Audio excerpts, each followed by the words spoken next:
En este segundo recorrido por la historia del toreo mexicano, nos adentramos en las vidas de hombres que no solo se enfrentaron al toro, sino también a su propio destino. Aquí no solo hablamos de faenas, hablamos de carácter, de valentía y de la dimensión humana detrás del traje de luces. Manolo Martínez, cuyo nombre completo fue Manuel Martínez Ancira, nació en Monterrey, Nuevo León, en 1946, y es considerado la máxima figura del toreo mexicano. Provenía de una familia acomodada. Su tío abuelo fue Venustiano Carranza, el presidente que prohibió las corridas de toros en México entre 1914 y 1920. Aunque concluyó la preparatoria e intentó estudiar ingeniería agrónoma, su vocación taurina terminó imponiéndose, lo que lo llevó a dedicarse por completo al toreo, incluso contra la voluntad de sus padres, abandonando el hogar familiar para forjar su carrera.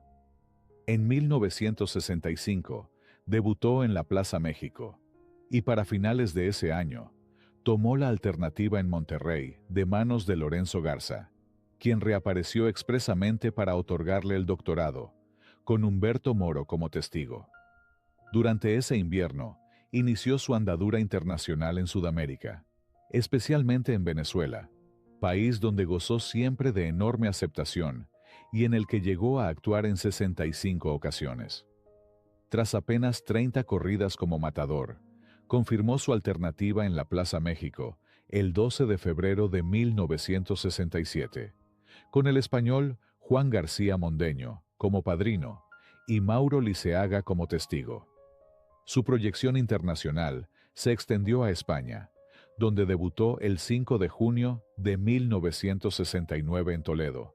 Constó de 49 actuaciones y estuvo marcada por varias cornadas sufridas en Bilbao, Murcia y Cáceres, lo que le impidió cumplir todos los contratos firmados. Confirmó su alternativa en 1970, aunque su paso por las ventas no terminó de impactar a la exigente afición madrileña, lo que derivó en la cancelación de una segunda campaña española. Posteriormente, regresó a España solo en actuaciones aisladas en la década de los 70. Se retiró por primera vez el 30 de mayo de 1982, aunque regresó a los ruedos en 1987. Su última actuación en la Plaza México tuvo lugar en marzo de 1990, en un mano a mano con Jorge Gutiérrez, con Toros de la Gloria. En la historia de la monumental Plaza México, ostenta cifras récord con 91 tardes, y el que más trofeos cortó, además de conquistar en 3 ocasiones el estoque de oro y liderar varias temporadas en número de paseillos. En sus últimos años, se dedicó a promover novilleros, a la empresa taurina y a su propia ganadería, convirtiéndose en una figura tutelar del toreo mexicano. Falleció en 1996 en La Joya, California, a causa de un cáncer de hígado, cerrando así la vida de una de las figuras más influyentes y populares en la historia del toreo mexicano. Carmelo Pérez, cuyo nombre completo fue Armando Pérez Gutiérrez, nació en 1908 en la población de Pentecostés, municipio de Texcoco, en el Estado de México, en el seno de una familia humilde y profundamente ligada al ambiente rural. Hermano mayor del célebre Silverio Pérez, desde muy joven mostró una clara inclinación por la tauromaquia y pronto destacó en el escalafón novilleril por su valor, entrega y una forma recia de enfrentarse al toro. Su primera presentación importante fue en 1927 en la Plaza Merced Gómez y su reconocimiento definitivo llegó cuando tomó la alternativa en 1928 en la capital mexicana. Fue apadrinado por el torero sevillano Joaquín Rodríguez Ortega Cagancho, con el mexicano Heriberto García Espejel como testigo. Sin embargo, el momento más decisivo de su carrera llegó el 17 de noviembre de 1929 en el toreo de la Condesa. Aquella tarde, alternando con el español Antonio Márquez y con Pepe Ortiz, sufrió una cornada del toro Michinde, de la ganadería de San Diego de los Padres. A pesar de ello, Carmelo continuó toreando con una voluntad admirable, decidido a no renunciar a su sueño mayor, presentarse en España, meta suprema para los toreros hispanoamericanos de su tiempo. Finalmente, en 1931, logró viajar a la península y debutó en la Plaza de Toledo, para después actuar en cosos de importancia como Madrid, Valencia y Granada. Su paso por España estuvo marcado por la ilusión y el sacrificio, pero también por el constante deterioro de su salud, consecuencia directa de la cornada sufrida en México. Ante el agravamiento de su estado físico, decidió someterse a una intervención quirúrgica en Madrid, con la esperanza de poder continuar su carrera. Aunque la operación resultó inicialmente exitosa, durante el periodo de recuperación, contrajo una pulmonía fulminante, causándole la muerte el 18 de octubre de 1931, cuando apenas contaba con 23 años de edad. Tras su fallecimiento, sus hermanos realizaron los trámites necesarios para trasladar sus restos a México, donde fue sepultado en Texcoco, su tierra natal. La muerte prematura de Carmelo Pérez causó una profunda conmoción en el ambiente taurino y tuvo un impacto decisivo en la vida de su hermano menor, Silverio Pérez, quien tomó su memoria como inspiración para dedicarse plenamente al toreo y convertirse en una de las máximas figuras del toreo mexicano y mundial. El legado de Carmelo Pérez permanece vivo tanto en la historia taurina como en la memoria colectiva. En su honor, una avenida principal de Ciudad Nezahualcóyotl y diversas calles de Texcoco llevan su nombre, al igual que la Plaza de Toros de San Miguel, el Alto Jalisco. Aunque su carrera fue breve, su figura representa al torero malogrado por el destino, símbolo de una vocación absoluta y de una generación que entregó la vida al toreo en busca de gloria y reconocimiento. Alfonso Ramírez Alonso, mejor conocido como El Calecero, nació en Aguascalientes en 1916, ganándose el sobrenombre de El Poeta del Toreo. Su primer contacto formal con los ruedos se produjo en 1927, cuando apenas contaba 13 años, al debutar como becerrista en su ciudad natal. Aquella tarde, alternó con Rodrigo Valle, dejando ya destellos de un estilo fino y personal que lo distinguía de otros jóvenes de su generación. El inicio real de su carrera profesional quedó marcado el 23 de abril de 1933, fecha en la que se vistió de luces por primera vez. Apenas unos días más tarde, el 1 de mayo, dio un paso decisivo al presentarse en la Plaza de Toros, el Toreo de la Condesa, en la Ciudad de México, escenario central del toreo nacional. Compartió cartel con toreros ya consolidados, en una jornada que sirvió para confirmar que aquel joven aguascalentense no era una promesa pasajera, sino un torero con condiciones para aspirar a lo más alto. La culminación de su etapa formativa llegó el 24 de diciembre de 1939, cuando recibió la alternativa en el mismo toreo de la Condesa. El acto tuvo un carácter solemne y simbólico, pues fue Lorenzo Garza quien ofició como padrino, con David Liceaga como testigo, frente a un encierro de la reconocida ganadería de San Mateo. El toro de la ceremonia, llamado Perdiguero, marcó el inicio de su andadura como matador de toros y lo colocó definitivamente entre los nombres importantes del toreo mexicano de su tiempo. Su carrera alcanzó dimensión internacional cuando confirmó su alternativa en España el 30 de mayo de 1946, en la Plaza de Toros de las Ventas de Madrid, el escenario más exigente y emblemático del mundo taurino. Aquella tarde, fue apadrinado por Pepe Luis Vázquez, con Pepín Martín Vázquez como testigo. Con esta actuación, el Calecero refrendó su categoría y consolidó un prestigio que trascendió fronteras, demostrando que su toreo, basado en el temple, la estética y la armonía, podía sostenerse en cualquier plaza. Alfonso Ramírez falleció en la Ciudad de México en 2002, dejando tras de sí una herencia artística profunda. Juan Silvetti Reynoso nació en 1929 en la Ciudad de México, dentro de una de las familias más influyentes de la tauromaquia nacional. Fue hijo de Juan Silvetti Mañón, el Tigre de Guanajuato, figura histórica del toreo, y fundador de una dinastía que más tarde continuarían sus hijos y nietos, entre ellos David y Alejandro Silvetti. Mostró vocación taurina desde muy joven y debutó como novillero en 1944 en Aguascalientes. Su paso por el escalafón novilleril fue breve y contundente, destacando por una técnica clásica, depurada y de escuela, forjada principalmente en el Campo Bravo tlaxcalteca, en las ganaderías de Piedras Negras y La Laguna, que marcaron de forma decisiva su formación. Tomó la alternativa en 1950 en la Plaza México, con Fermín Rivera como padrino y Manolo dos Santos como testigo, lidiando al toro colegial. Confirmó su doctorado en las Ventas de Madrid en 1951, apadrinado por Antonio Bienvenida, lo que abrió definitivamente las puertas del toreo español. Entre 1951 y 1954 desarrolló una destacada carrera en España, actuando con regularidad en Madrid, Sevilla y otras plazas importantes. En México, ocupó un lugar destacado como torero de corte clásico y gran pureza. Actuó 23 veces en la Plaza México, siendo su última actuación en 1967.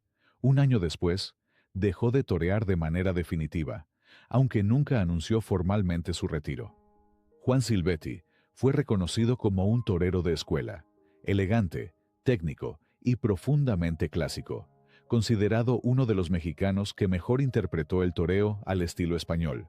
Falleció el 24 de diciembre de 2017, Nochebuena, en Salamanca, Guanajuato, a los 88 años. David Silvetti, conocido en el ámbito taurino como el Rey David, nació en la Ciudad de México en 1955. Su nombre quedó ligado no solo a faenas de gran belleza, sino también a una vida de lucha constante contra el dolor físico y emocional. David creció inmerso en una de las dinastías taurinas más relevantes de México. Desde la infancia, el toreo no fue para él una opción, sino un destino casi inevitable. Se inició muy joven en los ruedos, comenzando como becerrista alrededor de los 12 años. En 1973, ingresó formalmente al escalafón novilleril y 2 años después, debutó con picadores, confirmando rápidamente que poseía cualidades excepcionales. Su toreo destacaba por la suavidad, el temple y una técnica depurada, con un uso magistral de las muñecas y la cintura, rasgos que lo distinguirían durante toda su carrera. En 1977, decidió viajar a España para fortalecer su formación. Durante esa etapa, actuó en 12 novilladas, obteniendo un éxito notable que reforzó su confianza y su proyección internacional. Tomó la alternativa en 1977 en la Plaza Revolución de Irapuato, Guanajuato, con Curro Rivera como padrino y Manolo Arruza como testigo, iniciando así una carrera profesional que se prolongaría durante 25 años. Confirmó su alternativa en la monumental Plaza México en 1979. Más adelante, como dicta la tradición de las grandes figuras, confirmó también en España en 1987 en la Plaza de Toros de las Ventas, de manos de Nimeño II y con Tomás Campuzano como testigo, consolidando su estatus como torero de dimensión internacional.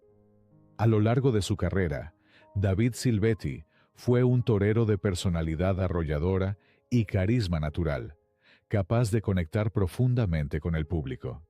Sin embargo, su trayectoria estuvo marcada por un alto precio físico.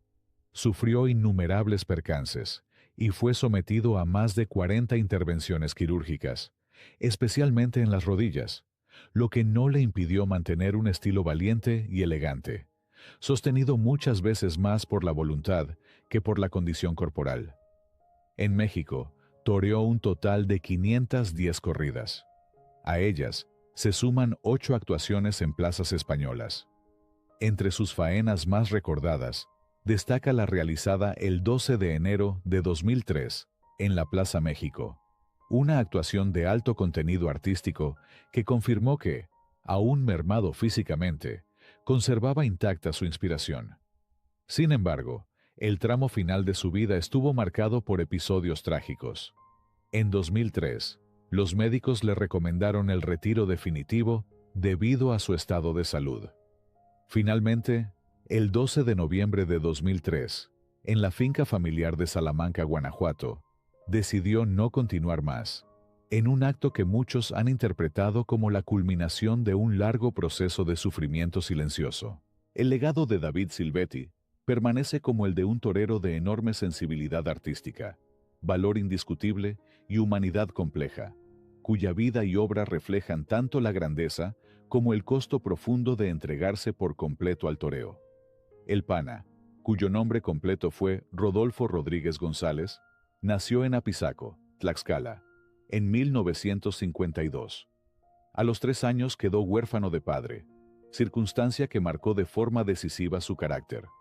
Su madre volvió a casarse, y Rodolfo creció en una familia numerosa, con 7 hermanos, lo que lo obligó a trabajar desde niño para contribuir al sustento del hogar. Desempeñó oficios como sepulturero, vendedor ambulante y, sobre todo, panadero, actividad de la que surgiría el apodo con el que pasaría a la historia, el Pana. De formación prácticamente autodidacta, con estudios apenas elementales, desarrolló sin embargo una notable inquietud intelectual. Aprendió a hablar inglés, francés y portugués, y cultivó una oratoria personalísima que más tarde se convertiría en una de sus grandes armas frente al público. Su vida estuvo estrechamente ligada al ferrocarril, a los viajes constantes y a una existencia bohemia que reforzó su imagen de torero errante. El Pana se hizo a sí mismo a base de perseverancia, largos periodos de anonimato y una fe absoluta en su propio concepto del toreo. En 1977, saltó como espontáneo al ruedo de la monumental Plaza México y realizó pases de rodillas. Aquella acción lo colocó de inmediato en el centro de la atención y se repetiría en otras ocasiones. En 1978, debutó formalmente como novillero en la Plaza México, lidiando toros de reyesuelo de Santa María de Guadalupe, despertando una enorme expectación. Tomó la alternativa en 1979 en la Plaza México, con Mariano Ramos como padrino y Curro Leal como testigo, en una tarde de lleno absoluto que confirmó el fenómeno social que representaba. El Pana no solo toreaba, se representaba a sí mismo como un personaje irrepetible. Solía hacer el paseillo fumando un puro, llegaba a la plaza en calesa, vestía ternos deslavados y mordía bolillos antes de la lidia. Ese comportamiento, lejos de ser mera extravagancia, formaba parte de una construcción simbólica que lo mostraba como un torero romántico, marginal y rebelde, un héroe popular que desafiaba al sistema desde dentro. Esa misma actitud, sin embargo, le generó fuertes enemistades con empresarios y le provocó una carrera irregular, llena de silencios, retiros y regresos. Entre sus aportaciones técnicas, destaca la creación del llamado par de calafia, una suerte con las banderillas derivada del violín, que ejecutó por primera en 1980 en la Plaza Calafia de Mexicali, gesto que reforzó su condición de torero creativo y singular. La monumental Plaza México fue el escenario de muchas de sus tardes más recordadas, donde su sola presencia dividía opiniones. Más allá de números y estadísticas, el Pana se convirtió en una figura de culto, símbolo de autenticidad, resistencia y libertad creativa dentro de la tauromaquia mexicana. Encarnó al torero artista que se niega a someterse a las reglas no escritas del éxito convencional. El mayo de 2016, durante una corrida en Ciudad Lerdo, Durango, fue embestido y trasladado al Hospital Civil de Guadalajara, donde permaneció varias semanas hasta fallecer el 2 de junio de 2016, a los 64 años de edad. Sus cenizas fueron esparcidas en diversas ganaderías, entre ellas la de Zacatepec, como símbolo de su vínculo eterno con el Campo Bravo. Lorenzo Garza conocido para la historia taurina como el ave de las tempestades, nació en 1909 en Monterrey, Nuevo León. En septiembre de 1927, con apenas 18 años, se lanzó como espontáneo al ruedo de una plaza en Monterrey. Aquel gesto temerario fue el punto de partida de una carrera vertiginosa. Pronto comenzó a torear en distintos festejos, y su personalidad arrolladora, unida a una capacidad natural para conectar con el público, lo hizo crecer rápidamente. Desde sus primeras apariciones, quedó claro que no se trataba de un torero común.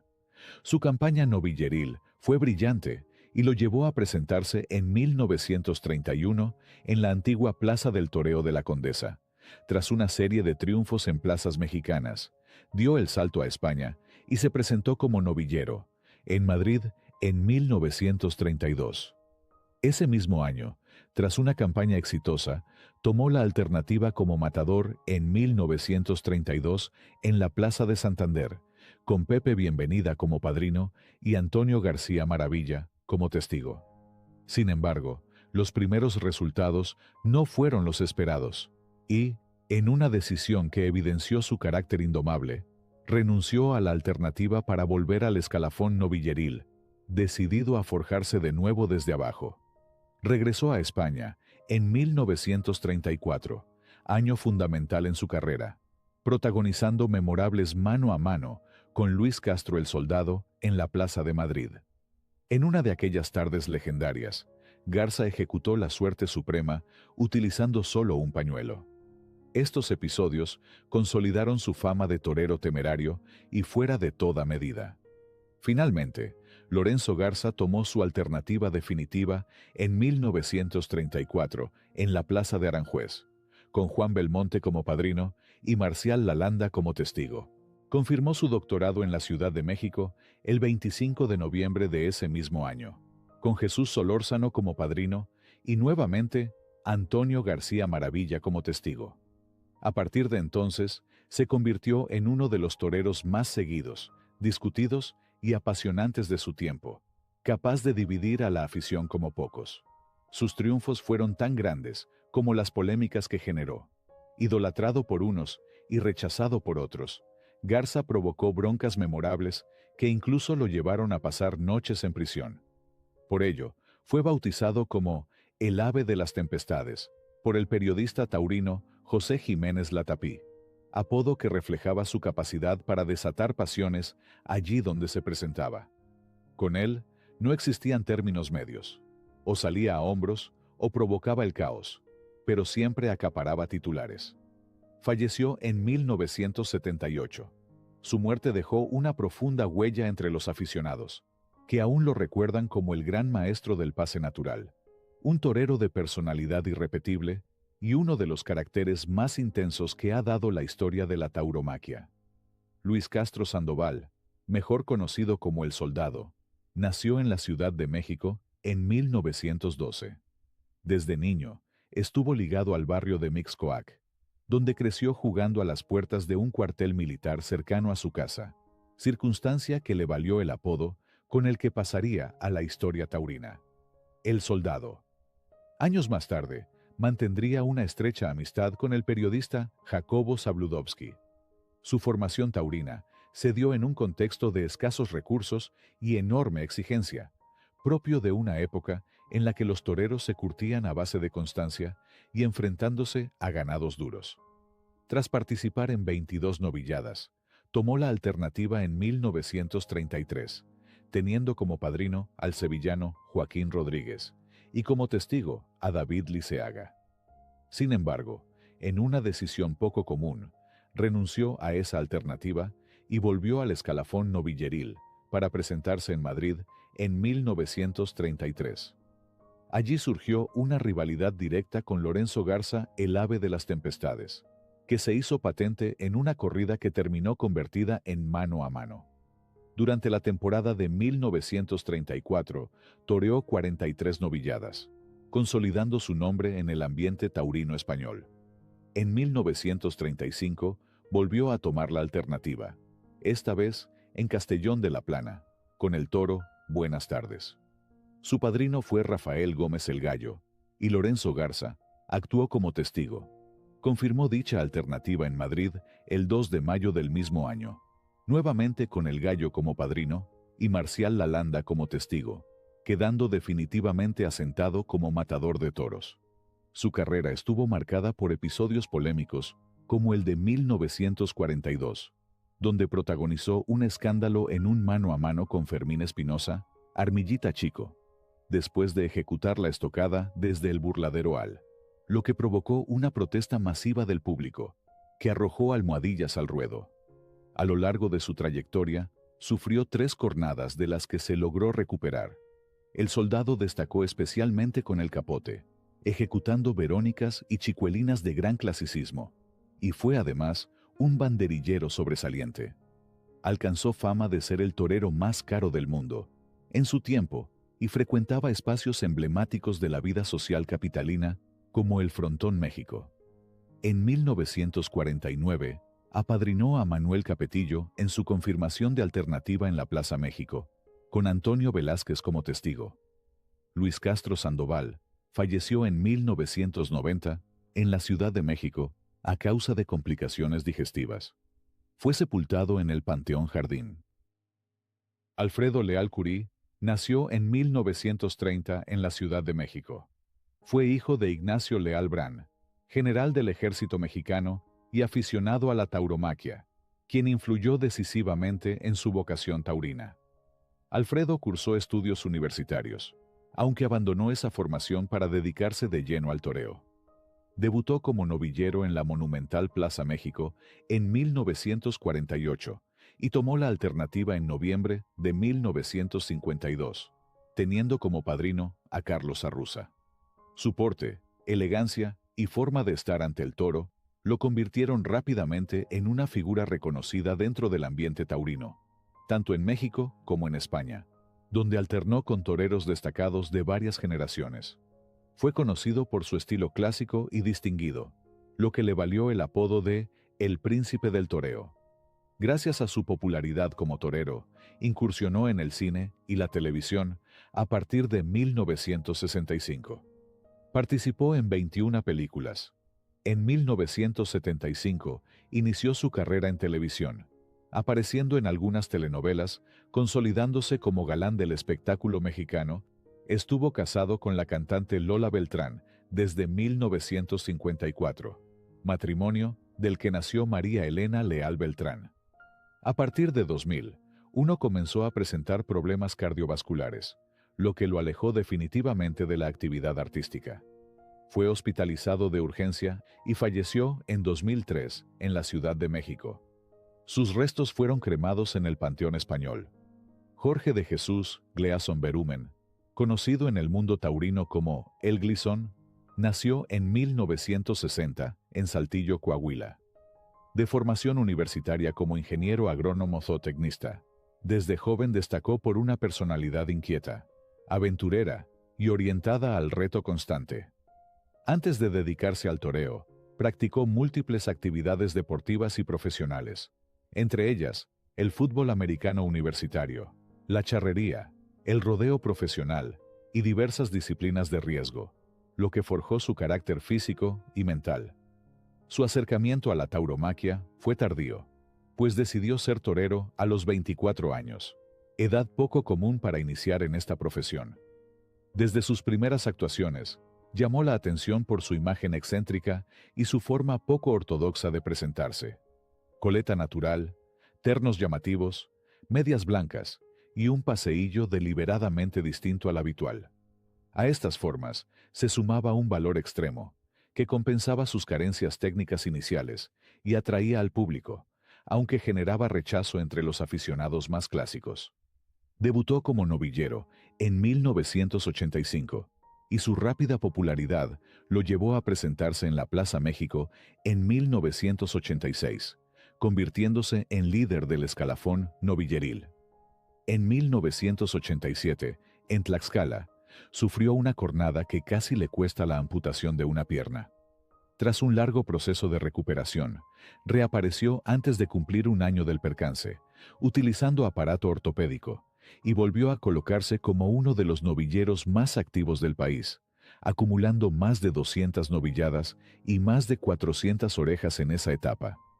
Tomó la alternativa el 2 de septiembre de 1990 en Monterrey, con Mariano Ramos como padrino y Alejandro Silvetti como testigo, y la confirmó en la Plaza México el 13 de enero de 1991. Toreó también en escenarios poco habituales, como Ereván, Armenia, en una corrida histórica. A lo largo de su carrera, ha sufrido 39 cornadas y 18 fracturas. Además de su actividad taurina, desarrolló una faceta cultural y social. Publicó un libro de poesía de gran difusión. Escribió columnas periodísticas, creó espectáculos ecuestres taurinos y ofreció conferencias de superación personal en universidades, empresas y centros públicos. En 2009, realizó la cabalgata Unidos por México, recorriendo más de 4.000 kilómetros de frontera a caballo, implantando récords Guinness. Ya retirado de los ruedos, el Gleason es psicólogo, coach y activista cultural. Hoy, con 65 años de edad, coordina el Frente Grandeza Brava, dedicado a la defensa y difusión de la tauromaquia en México. Su figura permanece como la de un torero atípico, resiliente y multifacético, cuya vida ha estado marcada por el riesgo, la superación y la búsqueda constante de nuevos desafíos. Gracias por acompañarme hasta el final de esta segunda parte. Me encantaría saber qué te pareció, así que déjame tu opinión en los comentarios. Nos vemos en el próximo video.